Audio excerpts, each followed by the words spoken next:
Sean Hannity was incensed yesterday at a New York Times article that appeared to link the death of one individual viewer of Fox News with his talk about coronavirus early on. Here he is. Witnessed more blatant, malicious deception, smears, lies, besmirchment from the mob and the media. Look at this article in the New York Times. It is entitled, "A beloved bar owner was skeptical about the virus, then took a cruise." Times columnist, well, this woman's name is Ginia Bellafante, pretty much all but accused yours truly of murder. Times claimed that because of something I said in early March 9th to be exact, well, Joyce decided it would be okay to take a cruise to Spain. Now, they claim he ultimately contracted coronavirus, didn't quite tie it to the cruise completely, and sadly, he passed away. Now, this is where the New York Times slander begins. In order to smear yours truly, this woman exploited a man's tragic death. She willingly, maliciously, purposefully took something I said completely out of context, and as proven by all my past statements that the New York Times was very well aware of, and it gets worse. The remarks that she used, they were from March the 9th, again, taken out of context.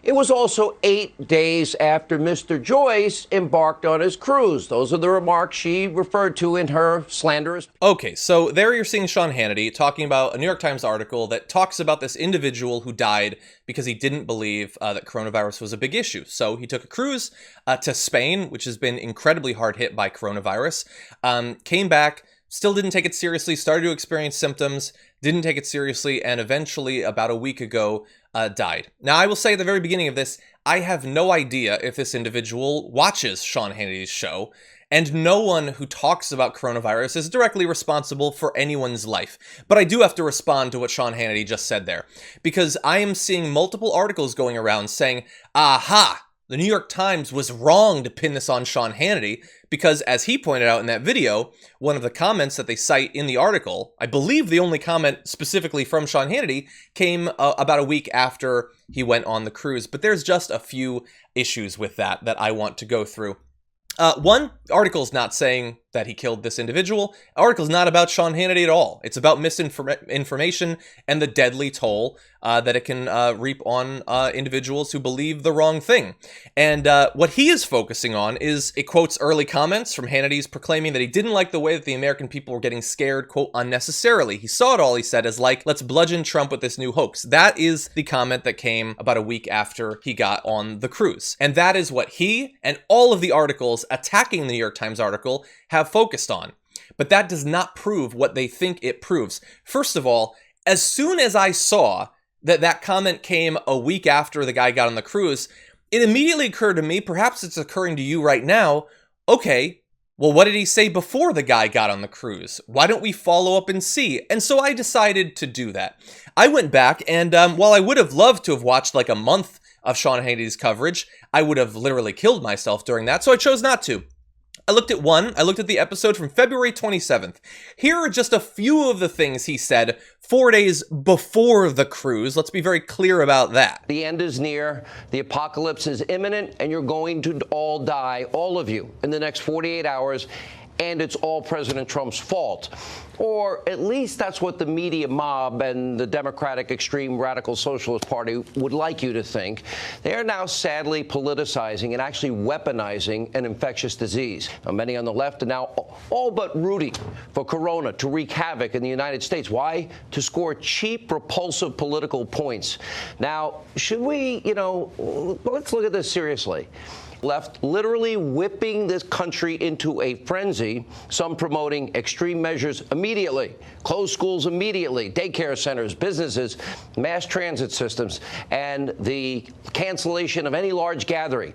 Now, if things do get dramatically worse, it may come to that. We are nowhere near that point as of tonight, thankfully. However, according to the mob and the media, well, your life is about to be horrible. and it's all Donald Trump's fault. One New York Times opinion columnist, actually, the New York Times, called the coronavirus the Trump virus. Thankfully, 0 people in the United States of America have died from the coronavirus. 0. Now, let's put this into perspective. In 2017, 61,000 people in this country died from influenza, the flu, common flu.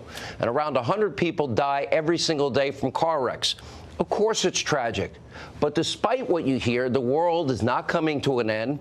Of course it's serious. And as the disease continues to spread, the president has requested billions of dollars in additional funding. He has appointed the vice president to lead the response. The vice president is calling on all Americans to work together to combat this infectious disease.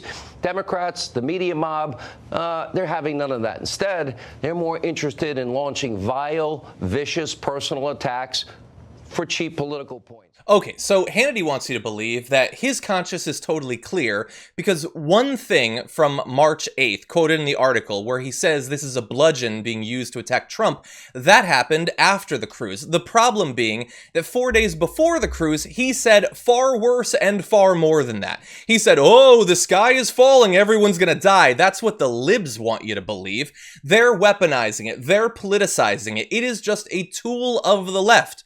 You saw him attacking people who were proposing at that point social distancing, with him saying the world's not over. Someday, perhaps, if things get far worse, we might have to do that, but we're nowhere near that, he said at that point. We don't need to stop going out and gathering. We don't have to shut down mass transit, perhaps cruise ships, for instance. All of that is not necessary. Now, at the time, I would have told him the whole point of doing it is so that it doesn't get much worse.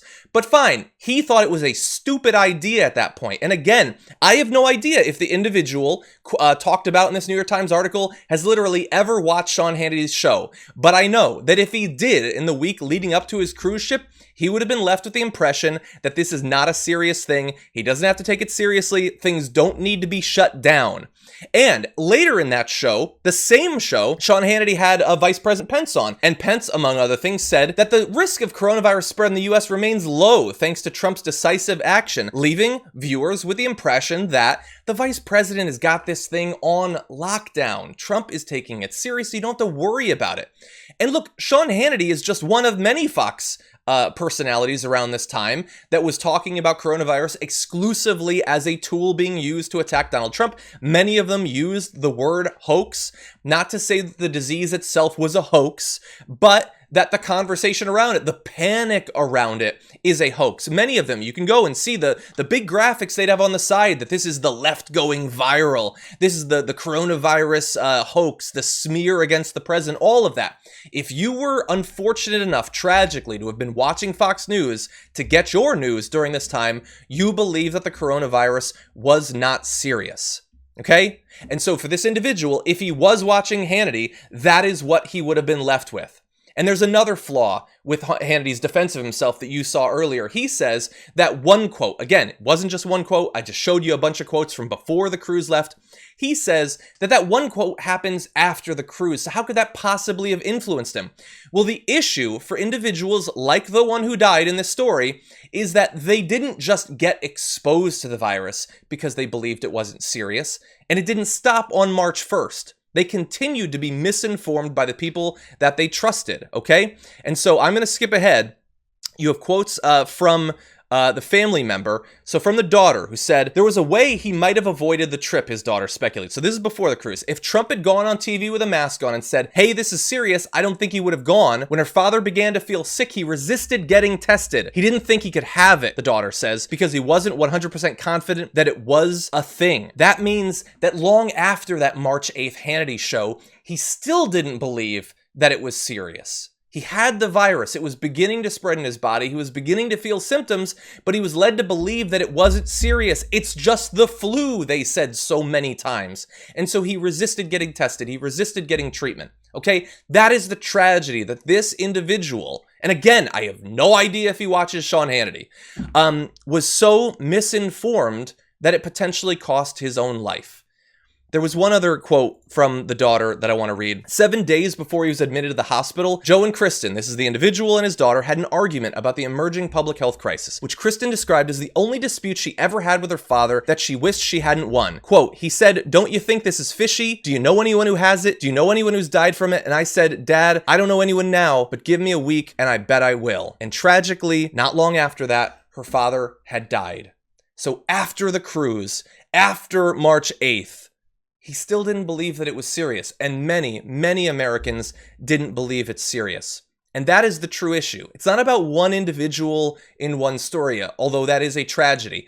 It is about the pervasive, documented effect that Fox News and people like Sean Hannity had on their audience. And I will remind you, what have I been saying since the very beginning of this? Throughout this, I've been critiquing Fox News. What have I been saying? It's that their reckless disregard for the lives of their audience will lead to them being killed. Okay? Now, I should have added, but they're not going to accept that. I should have known that when the documented cases started to come out, that they would fight back against that, obviously. But I said they will kill their audience with the way they're talking about this. And now we're beginning to see those stories. And I will say, again, in terms of what was out there, when this guy got the virus, when he was thinking about whether he should get tested or not, what do Fox viewers, what did they think about how serious it was? So this is a poll from the time, okay? This is back in March 15th. So after the cruise, but before the individual tragically died, you can see there the percentage of each group who thinks that the news media has exaggerated the coronavirus outbreak. 54% of Fox News viewers, far higher than any other group, believed that it was being exaggerated, okay? That is after all of this Sean Hannity stuff, they still believed that it was being exaggerated. They were disarmed. They were sent out there into the world to get this disease and to die from it because they hadn't been given the correct information. Okay, and look, this is just the beginning. This is just one study. We're going to see more. But scientists have now contrasted the potential effect that watching a bunch of different programs had on you. So we're going to try to get some of the authors of this on the show. But what these scientists looked at was if you were watching Tucker Carlson or Sean Hannity, okay? So both of these people are Fox viewers, but which one did they watch the most of? And they found that consistent with differences in content, we present new survey evidence that Hannity viewers changed behavior in response to the virus later than even other Fox News viewers, while Carlson's viewers changed behavior earlier, using both OLS regressions with a rich set of controls and an instrumental variable strategy exploiting variation in the timing of TV consumption. We then document that greater exposure to Hannity relative to Tucker Carlson tonight increased the number of total cases and deaths in the initial stages of the coronavirus pandemic. Moreover, the effects on cases start declining in mid-March, consistent with a convergence in coronavirus coverage between the two shows. Because around mid-March, Sean Hannity started to realize, dear God, I've made a horrible decision. And so he started to try to revamp the way he talks about it and rewrite history about the way he had been talking about it. And they have tracked the effect that that had on people's likelihood of getting the disease and dying of the disease. And again, I don't know if this individual watched Sean Hannity. I don't know if he watched Tucker Carlson. His family says that he trusted the president, he trusted Fox News. That's as far as I can go with this. But I will say that while we might not know the individual stories of all of the individuals who went out there and got the virus because of Fox News, they are out there. They got sick. Many of them died. And it wasn't just that first wave. Right now, we're seeing the second because Sean Hannity is right back to it. Not saying that the disease can't kill you. He's too scared to say that now, okay? But he is saying the lockdowns are worse. Your loss of freedoms are worse. Your loss of the Second Amendment is worse. So we need to open things back up because they're not satisfied with the death toll from the first wave. They're doubling down now. And so that New York Times article, there's going to be a lot more individuals just like that because they're back again on Fox News to deceiving their audience and leaving them with the false impression that this thing is not a serious threat. And by the way, I'm nothing, okay? Journalists, go through all of Sean Hannity from February. Take a look at all the things that he said, okay? The opportunity that he had to arm people with the knowledge they needed and chose not to. I just provided the basic beginning of the receipts, but it's all there.